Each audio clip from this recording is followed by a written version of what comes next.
Class 10th SST geography chapter number 4 agriculture. हमने उस दिन इस चैप्टर के बारे में रीड किया था और जो कुछ पार्ट बचे रह गए थे हम उसके बारे में आज रीड करेंगे। हमें food crops other than grains यहाँ से हमको रीड करना है। यहाँ से हम रीड करेंगे और देखते हैं कि और क्या क्या चीज़ इसमें फूड ग्रेन्स के अलावा क्या क्या चीज़ें और शो की जाती हैं, कौन कौन सी चीज़ें उत्पादन की जाती हैं, प्रोड्यूस की जाती है हमारे कंट्री इंडिया में। शुरू करके हम गन्ने के बारे में देखते हैं। It is a tropical as well as tropical sub tropical crop. ये ट्रॉपिकल और सब ट्रॉपिकल दोनों जोन की क्रॉप है। It grows well in hot and humid climate that a temperature of 21 Celsius to 27 and annual rainfall between 75 centimeter and 100 centimeter। तो देखा जाता है ये इसके लिए, इसको प्रोड्यूस करने के लिए, इसके ग्रोथ के लिए हॉट और ह्यूमिड क्लाइमेट की ज़रूरत होती है, आवश्यकता होती है। इसके लिए टेम्परेचर 21 सेंटीमीटर से सेल्सियस से 27 सेल्सियस तक ज़रूरी होती है इसके लिए टेम्परेचर। और रेनफॉल इसके लिए एनुअली जो रेनफॉल होता है 75 सेंटीमीटर से 100 सेंटीमीटर के बीच में होना चाहिए। Irrigation is required in the region of low rainfall. ऐसे रीजन जहाँ पर रेनफॉल कम होती है वहाँ पे इरिगेशन की ज़रूरत होती है। It can be grown on a variety of soils and needs manual level from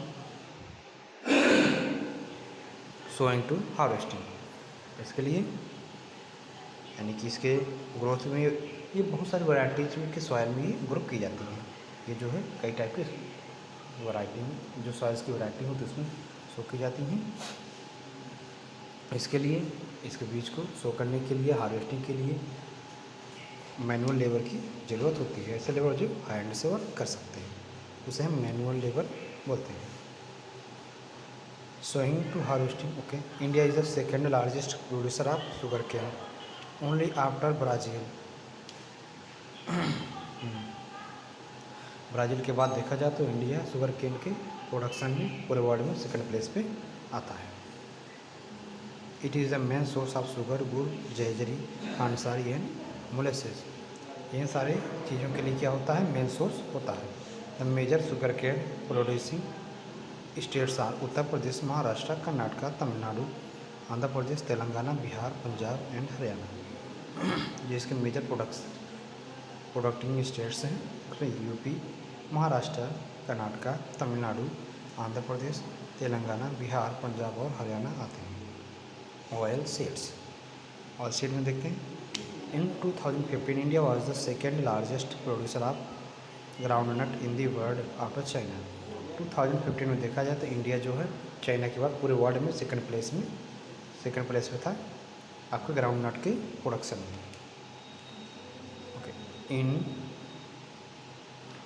represent production India was third largest producer in the world after Canada and China in 2015। Rapeseed के production में India Canada और China के बाद third place पे था 2015 के आंकड़े के अनुसार अगर देखा जाए तो। Different oil seeds are grown covering approximately 12% of the total cropped area of the country। देखा जाए तो इंडिया में जितनी टोटल लैंड है, एग्रीकल्चर लैंड है, उस पर 12% लैंड ऐसे जिस पे ऑयल सीड्स की खेती की जाती है। डिफरेंट ऑयल सीड्स होते हैं उनका कल्टिवेशन किया जाता है, उनकी क्रॉपिंग की जाती है। Main oil seed produced in India are groundnut, mustard, coconut, sesamum, तिल, soybean, custard seeds, cotton seeds, linseeds and sunflower. ये क्या है, इंडिया में मोस्टली ये सीड ऑयल सीड्स हैं जिसको जो है इंडिया में प्रोड्यूस किया जाता है। However some of these are also used as raw material in the production of soap, cosmetic and ointments. और ये जो प्रोडक्ट्स होते हैं, ये जो इनका प्रोडक्शन होता है ऑयल सीड्स का, इनसे इनको सॉप, कॉस्मेटिक और ऑइंटमेंट्स में एज अ रॉ मटेरियल्स को यूज किया जाता है। Groundnut is a kharif crop and accounts for about half of the major oil seeds produce in the country. Groundnut जो है खरीफ की फसल में आती है ना। For about half of the major oil seed produce in the country, पूरे कंट्री में जितनी ऑयल सीड्स का प्रोडक्शन होता है उसमें देखा जाए हाफ जो होता है उसमें से हाफ ग्राउंडनट उसमें प्रोड्यूस की जाती है। Gujarat was the largest producer of groundnut, followed by Rajasthan and Tamil Nadu in 2015 and 16। देखा जाए तो गुजरात जो है ग्राउंडनट के प्रोडक्शन में सबसे ऊपर है, सबसे आगे है। इसके पीछे राजस्थान और तमिलनाडु का नंबर आता है। Linseeds and mustard are rabi crops. Linseeds और मस्टर्ड ऑयल है, मस्टर्ड है वो रबी की क्रॉप में आती है। Sesamum is a crop in north and rabi is in south India. Sesamum north India में खरीफ की फसल में आता है और साउथ में रबी की फसल में आता है। Custard seed is growth both A rabi and kharif crop. Custard जो होता है रबी और खरीफ दोनों की फसलों में आता है। जो कस्टर्ड होता है ये रबी और खरीफ दोनों की फसलों में आता है। तो देखना हमको टी क्या होता है। टी क्या है, एक पेय पदार्थ होता है जिसको हम क्या करते हैं, पीते हैं। T cultivation is a example of plantation agriculture. T जो है एक प्लांटेशन एग्रीकल्चर का एग्जाम्पल है, क्योंकि इसके पौधों को प्लांट्स को एक बार प्लांट किया जाता है, फिर कई सालों तक क्या होता है इससे पत्तियाँ निकलती रहती हैं। पत्तियों को लोग क्या करते हैं, तोड़ के इससे पत्ती को फिर फैक्ट्री में ले जाते हैं, वहाँ पे मॉडिफाइड करके पैक करके फिर क्या किया जाता है, मार्केट में सेल किया जाता है, बेचा जाता है। It is also important beverage crop introduce in India introduce by the British. ये इंडिया में ब्रिटिश के द्वारा ये ला के यहाँ पे स्थापित किया गया था, लगाया गया था सबसे पहले। Today most of the tea plantations are owned by Indians. आज जितने भी प्लांटेशंस हैं इंडिया में वो मोस्टली इंडियंस के द्वारा ओन्ड की जाती हैं, मतलब खरीद ली गई हैं उनके द्वारा, उनका प्राधिकार इंडियंस का है। The tea plant grows well in tropical and sub tropical climate endowed with deep and fertile, well-drained soil, rich in humus and organic matter। देखा जाए जो टी है इसके लिए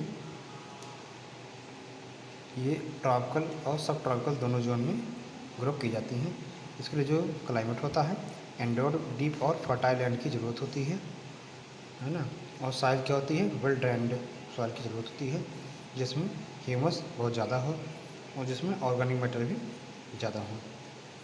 T buses require warm and most fast free.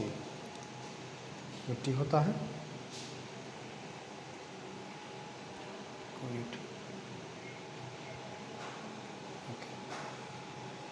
climate although the your frequent showers evenly distributed over the year instead of continuous growth of tender leaves।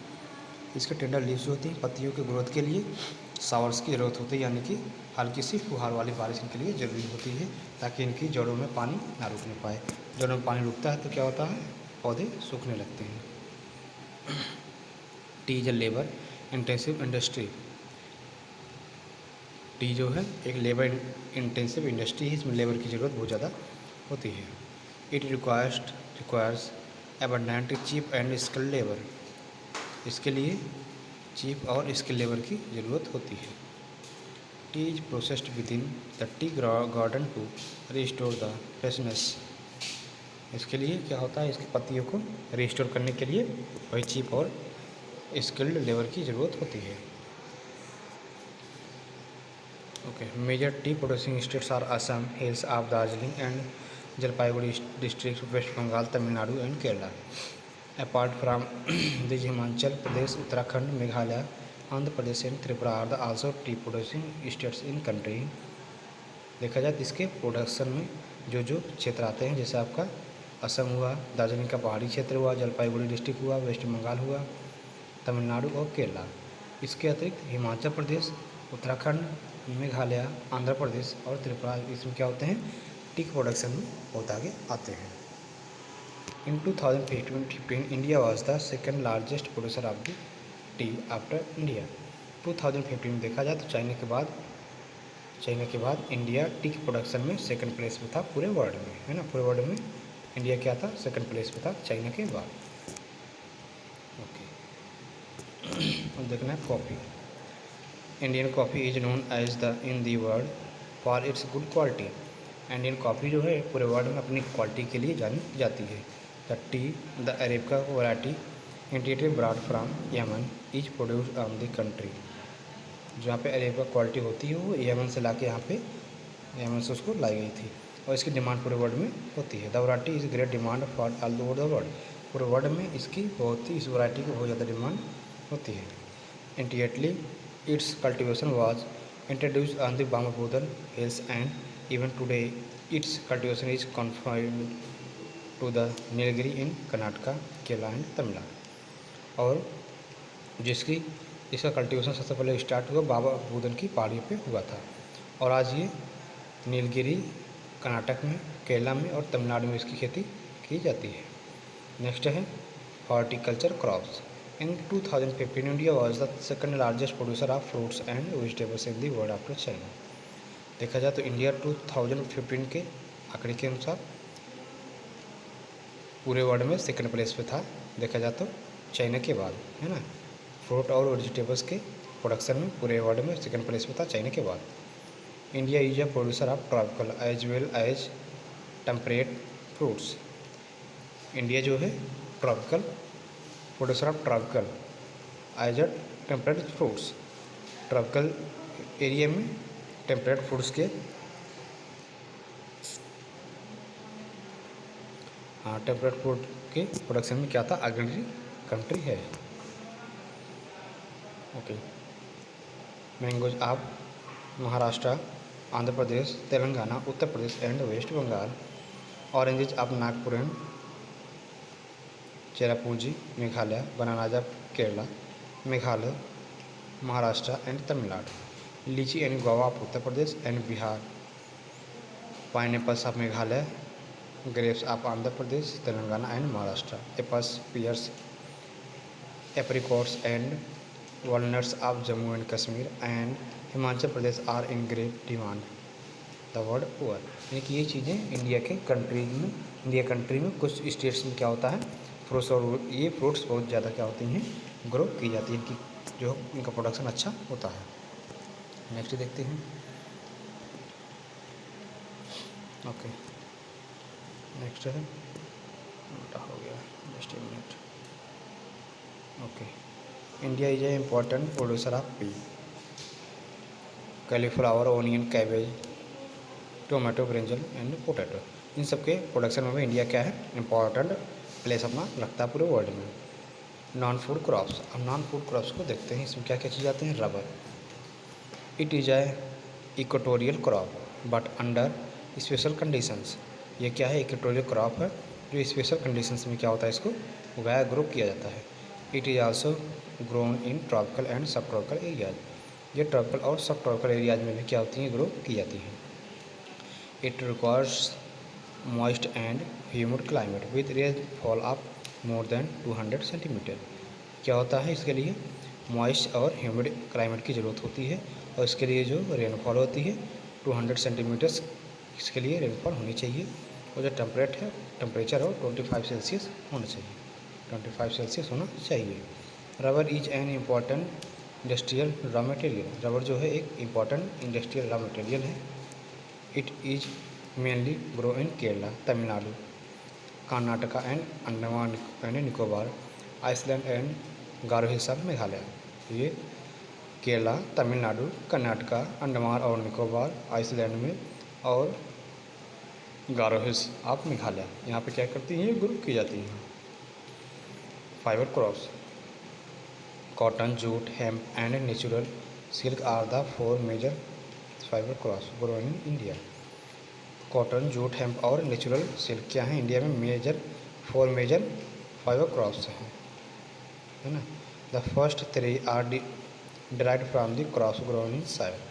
जो first 3 हैं ये क्या होता है, सॉइल में ग्रो की जाती हैं, सॉइल में ये उगाई जाती हैं।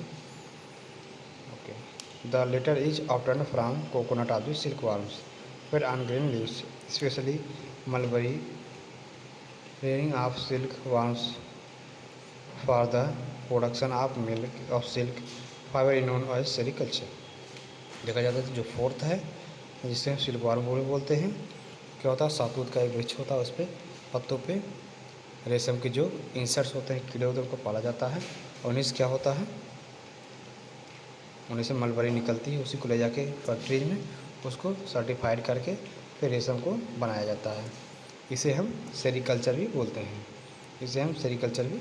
इसका जो कल्टीवेशन होता है इसे हम सेरीकल्चर बोलते हैं। नेक्स्ट हमारा cotton. India is believe to the original home of the cotton plant.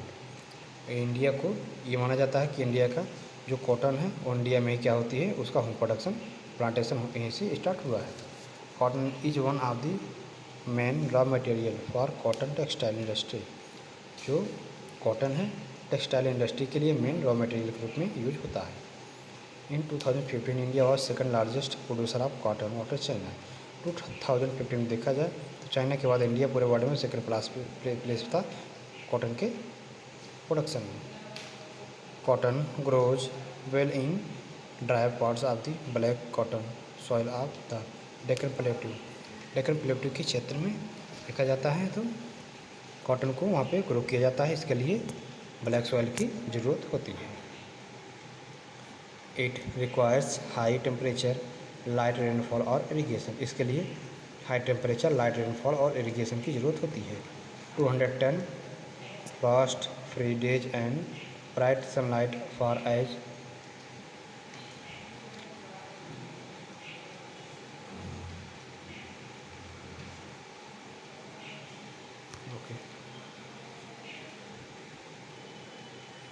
Sunlight for its growth.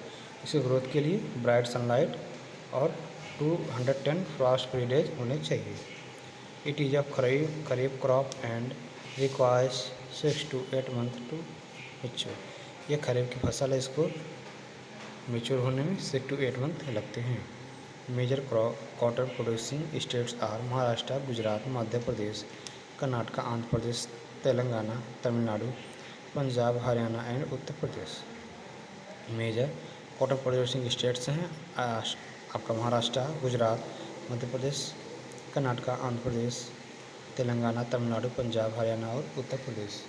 इसके मेजर क्या हैं, प्रोड्यूसिंग स्टेट्स हैं। नेक्स्ट आपका है jute. It is known as the golden fibre. इसे हम गोल्डन फाइबर के नाम से भी जानते हैं। Jute grows well on well drained fertile soils in the plants where soil are renewed every year. ऐसे प्लेस में होता है जहाँ पे नदियों के द्वारा एवरी ईयर क्या होता है, न्यू सॉइल जो होती है उनको ला के वहाँ पे बिछा दिया जाता है। ऐसे सॉइल में इसकी खेती अच्छी, इसकी कल्टीवेशन इसका अच्छा होता है। High temperate is required during the time of growth. इसकी ग्रोथ के समय हाई टेम्परेचर की ज़रूरत होती है। West Bengal, Bihar, Assam, Odisha and Meghalaya are the major jute producing states. ये आपके मेन प्रोड्यूसिंग स्टेट्स हैं आपके जूट के। It is use in making gunny bags, mats, ropes, yarns, carpet and other artifacts. इसमें क्या होता है, बहुत सारी चीज़ें आपकी इससे बनाई जाती हैं। Bags, mats, ropes, yarn, carpets और अदर जो आर्टिफैक्ट्स होते हैं और इसी से जूट से ही बनाए जाते हैं। Due to its high cost it is losing market to synthetic fibre and packaging materials particularly the nylon. इसकी कॉस्ट क्या होती है, ज़्यादा होती है, इसकी प्राइस ज़्यादा होती है, इसकी वजह से ये मार्केट से धीरे धीरे गायब होने लगा है। इसकी प्राइस से सिंथेटिक फाइबर या नायलॉन को लोग पसंद करते हैं, यूज करते हैं। Technological and institutional reforms. It was mentioned in the previous pages that agriculture has been practiced in India for thousands of years. आपने पिछले चैप्टर में ये पढ़ा था कि इंडिया में जो एग्रीकल्चर है वो years of thousands of year, हज़ारों साल पहले इंडिया में प्रैक्टिस की गई थी, शुरू की गई थी।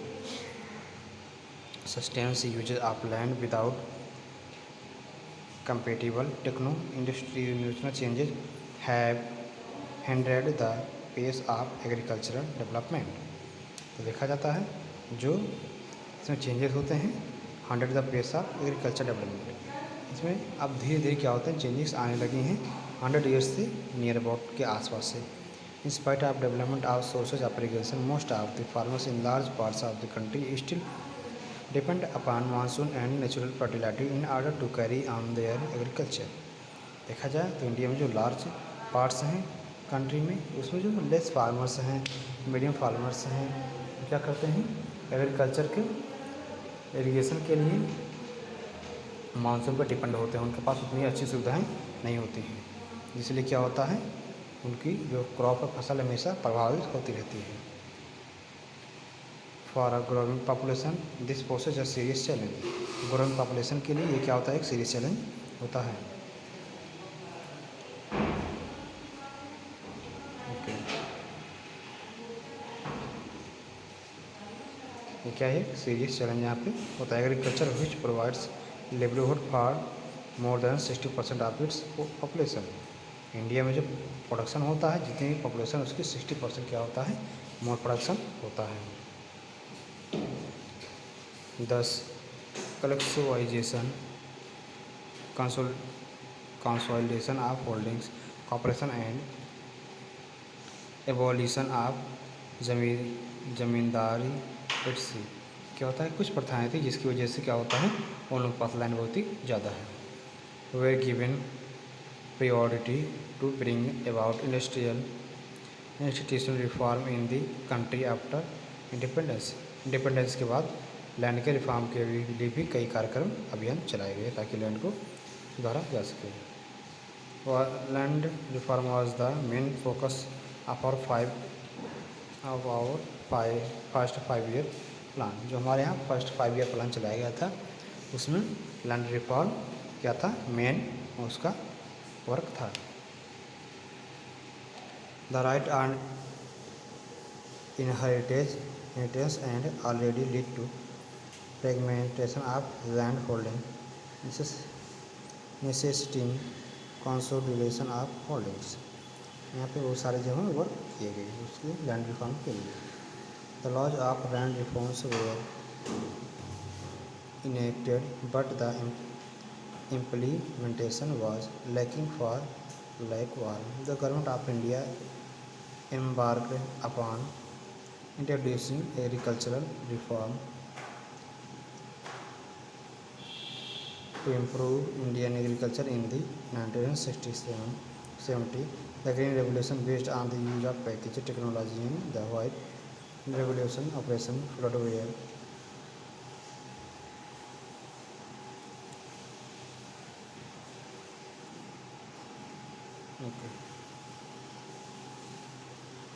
some of the stringent initiatives to improve the lot of agriculture Indian agriculture को रिफॉर्म करने के लिए उसमें संशोधन करने के लिए बहुत सारे रेवोल्यूशन चलाए गए जैसे green revolution.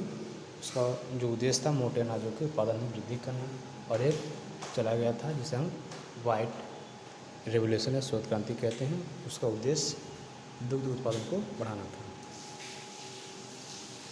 Okay but this too led to the concentration of development in the few sectors areas. लेकिन ये क्या हुआ फ्यू सेक्टर्स में ही इसका जो है इस पर ध्यान दिया गया, सभी सेक्टर्स पे इसमें ध्यान नहीं दिया गया।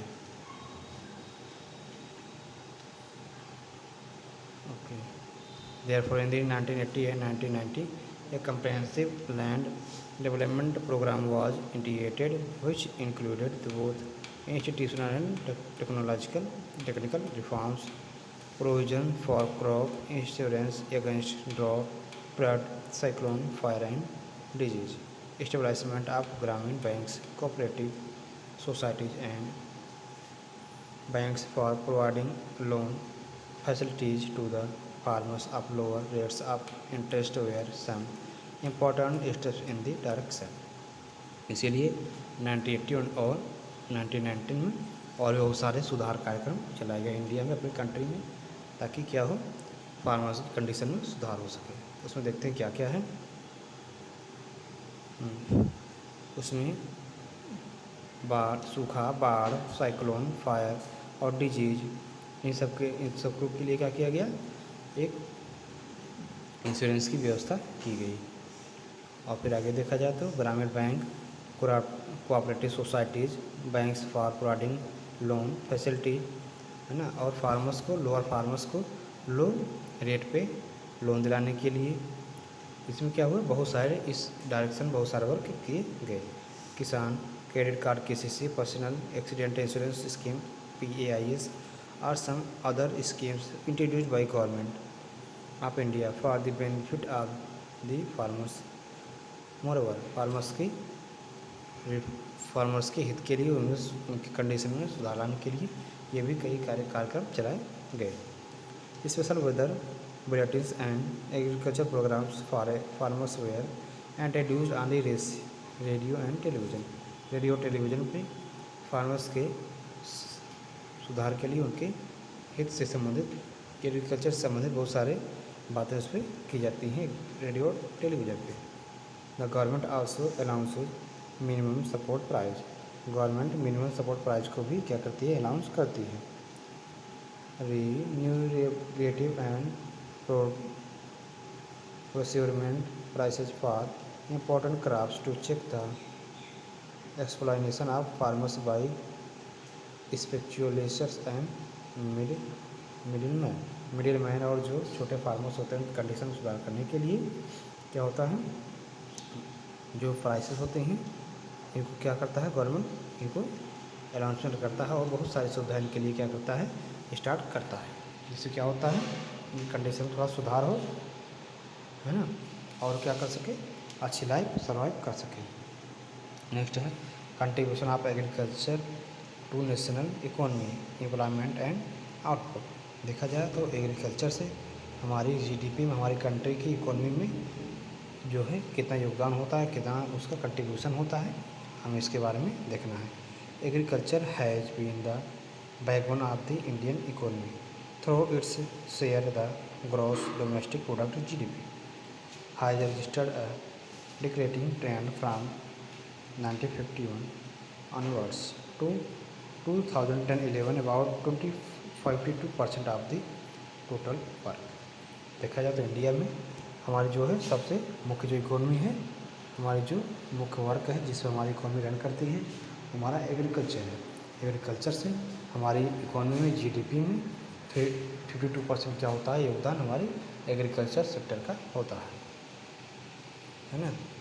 और देखा जाए तो 2010 और 11 का एक आंकड़ा आया था, उसमें 52% जो योगदान होता है, कंट्रीब्यूशन होता है, वो एग्रीकल्चर सेक्टर का होता है ना, एग्रीकल्चर सेक्टर का होता है।